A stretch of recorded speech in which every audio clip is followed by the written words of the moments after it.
Right, so every YouTube channel starts up with "What's up, you guys?"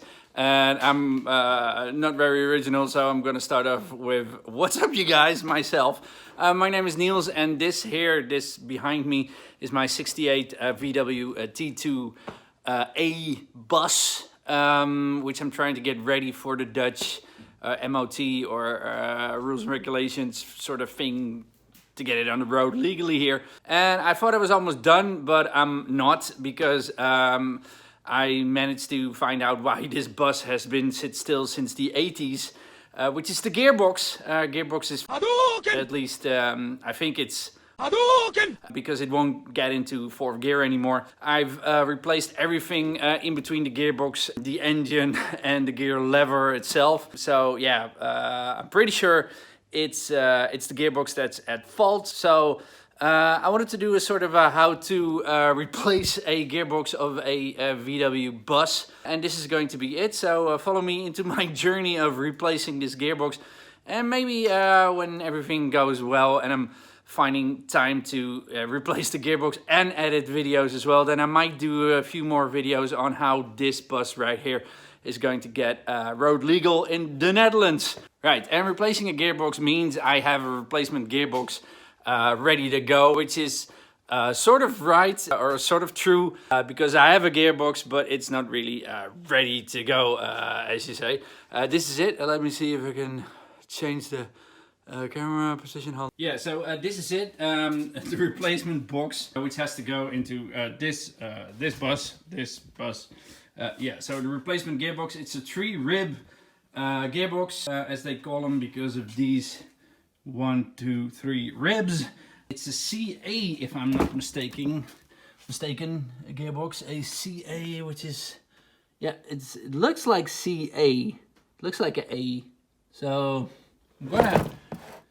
I'm gonna say CA. It's a CA code gearbox, and it has the mounting brackets of an early VW T2, and it looks worn out, to be honest, but everything turns as it should. So I'm going to assume the guy I bought it from said it came out of a working bus. Everyone who ever bought a part or parts for an old VW vehicle probably heard this sentence before. No, it worked fine when it came out of the car it belonged to. And I always ask myself the question, if it worked fine, why did you take it out of the car? But okay, that's the risk you take when buying secondhand VW stuff. So yeah, I'm gonna assume this box is alright, and we'll find out. I'm gonna try to replace it now. Yeah. Right, so when starting to replace things, you need to remove things as well. And in this case, it's the bumper. And I believe they call it a rear apron. You have to remove the rear apron as well. So let's start with that, and then let's see how far I get with removing the engine and the gearbox and such. Right, I'm going to show you what kind of tools I'm using, at least to remove the rear apron and the bumper, and then after that the engine and the gearbox as well.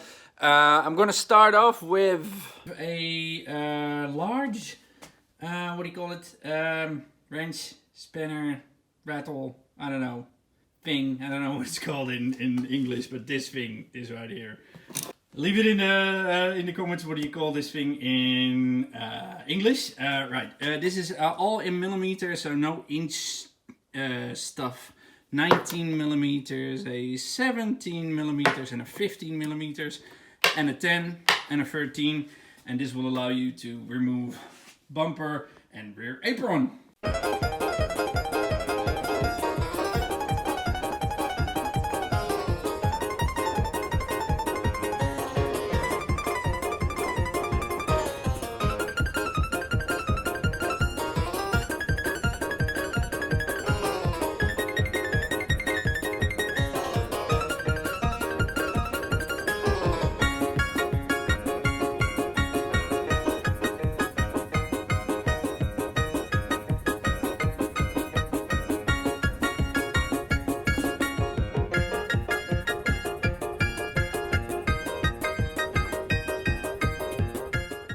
Right, all in all, it took me a bit longer than expected. 5 hours later. Because I have one of those silly MP dampers on my exhaust, and they hang so low that you can't reach all the bolts for the bumper brackets and stuff. But as you can see, everything's out: the bumper, the rear apron, all that stuff.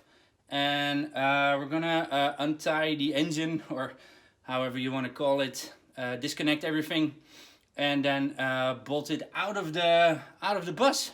Right. So on one of these old VW buses, the engine mounts to a bracket. I'll show you right here, which is this bracket over here, and this bolts onto the bus, and then 4 bolts bolted into the gearbox. And this is different than with a Beetle or a Type 3 or whatever, because the engine mounts to the gearbox on a Beetle and that's it, and no brackets or whatever. So on a bus it has what you call a mustache bar, which bolts onto the bus.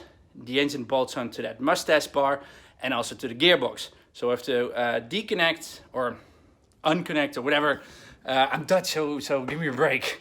The mustache bar and the engine, which bolts onto the gearbox. And then we have to support the gearbox with a jack stand or whatever to not let it fall down. And then we can remove the gearbox. But we're not even close to that point yet, so let's remove the engine first.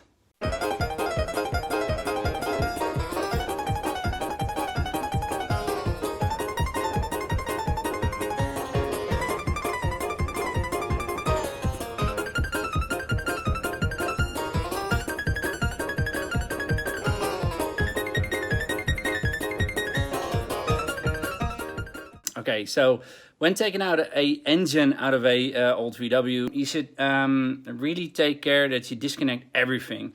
So that's not only the wiring and stuff from the spool. I'm not really even sure how you call these things in English, which is difficult.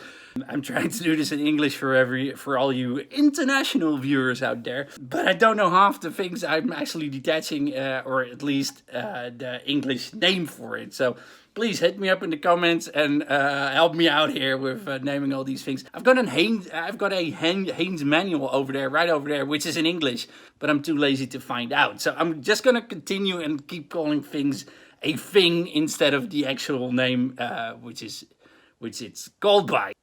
Like I was saying, when you're taking out a engine out of a old VW, make sure you disconnect everything. And with everything, I mean everything, like the gas cable, your actual throttle cable, if you're British or whatever you want to call it. Then you want to disconnect everything right here. What do you call this? This is called a coil. Is it called a coil? Okay, whatever. We call it a bobine in Dutch. You need to disconnect the coil, so disconnect that, and make sure you, if you don't know how to connect it, because for some reason you didn't connect it in the first place, or you're taking out a engine for the first time, then make a picture of this and mark all the cables. So make sure you disconnect that as well. And when you disconnect, also very important, your fuel line. When you disconnect it from the fuel pump over there, make sure, I've got it over here. Yeah, make sure you plug it off, or you clamp it with, in my case, a rusty old screw, because it leaks everywhere. And if there's something I hate, it's the smell of gas everywhere. Be careful with that, no sparks and whatever, because it tends to escalate pretty quickly if you don't do that, if you don't plug it off. Also, the dynamo, generator or whatever, it's not a generator, it's a dynamo. You want to disconnect that as well. This is the huge plus cable which goes to your voltage regulator, which is over there. And that goes to your battery. So, if you work on this, then disconnect the battery, because it gives a nasty punch. Right. What I usually do is I disconnect these, and then I screw the nuts, for crying out loud, the nuts. I screw the nuts back on. Right. Nuts. Right. Have I forgotten anything? No. I just need to move these wires back to here. and then let this all hang freely so I can pull the engine out. But before I can pull the engine out, I have to unscrew 4 bolts that go behind the doghouse. I know what that's called. It's called the doghouse, for crying out loud. Back there. And I'll show you in a different position because they need to be unscrewed underneath the gearbox. And we've got 2 bolts sitting right over there, which need to be unbolted as well. But first I'm gonna put a jack stand under the bus, or under the gearbox even, because that holds the gearbox in place. And then I'm gonna see if I can pull out the engine. Right, let's go. Oh yeah, one thing I forgot to mention, this is a lowered bus. It's not a low bus. I know, it's not low. You ain't low. I know, it's a lowered bus, right? Which means it's a bitch to get under the bus and loosen everything up. So the first thing I have to do before I continue is put it on jack stands, because that makes it easier for me to reach all the bolts and stuff like that. And I know it's not a low bus, it's a lowered bus.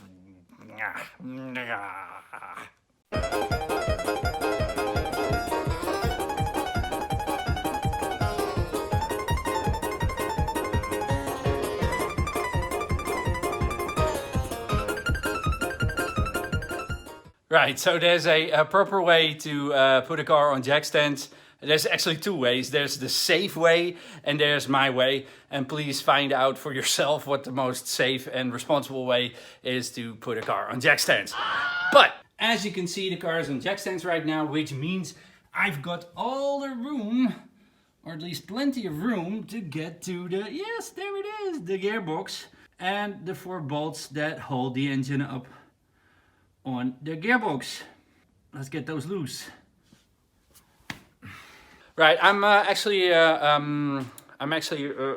doubting a few things because, one, I have to disconnect the drive axles, or the axles. That's actually what they are, drive axles. The axles that give you drive motion. Drive shafts. That's the one. Drive shafts. I have to disconnect the drive shafts from the gearbox. And I'm actually kind of doubting what the best way to do that is. Do I keep the engine in and then remove all the drive axles stuff from the gearbox, or shall I remove the engine and then do the gearbox stuff after that? Right, I think I'm gonna remove the engine, and we'll see if that's the best bet. Yeah, so I'm gonna remove the engine first. That's what I'm gonna do. Right.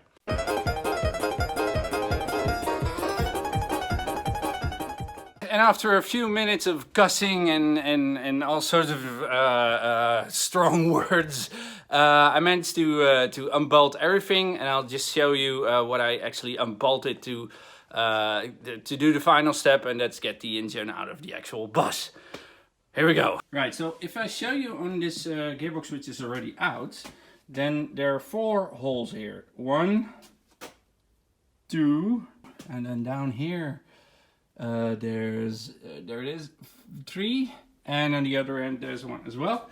That's what actually bolts the engine to the gearbox. And I'll try to show you under the bus. Let's see, 1, and then above there's the other, and then on the other side there's the starter. Right, I still need to undo the ground cable, which is this one right here. I have to unplug these, which is the brake light sensor. Not the brake light sensor, but the reverse sensor for your reverse lights. And then I need to unbolt all these, which are your drive shafts. Right, but let's take out the engine first. There's always one bolt which bolts into the engine from the gearbox, which is on top, and it's this one. It's this one right here.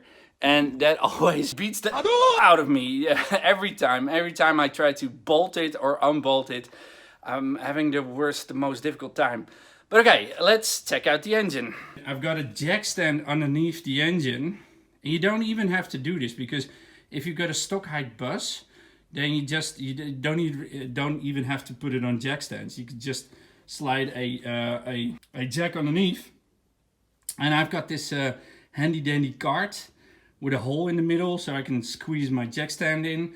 and then the engine sits on the cart, and I can move it everywhere, anywhere I want to. So yeah, I've used this a bunch of crap load of times, and it works excellent for me. So if you can, try to get one of these carts. It's actually very helpful.